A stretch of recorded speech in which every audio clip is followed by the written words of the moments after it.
What I wish I knew in science class instead of boring equations? The real scoop on why we get hiccups.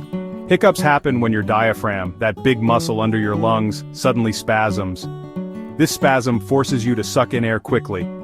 Your vocal cords then snap shut, making that classic hic sound. But what triggers this?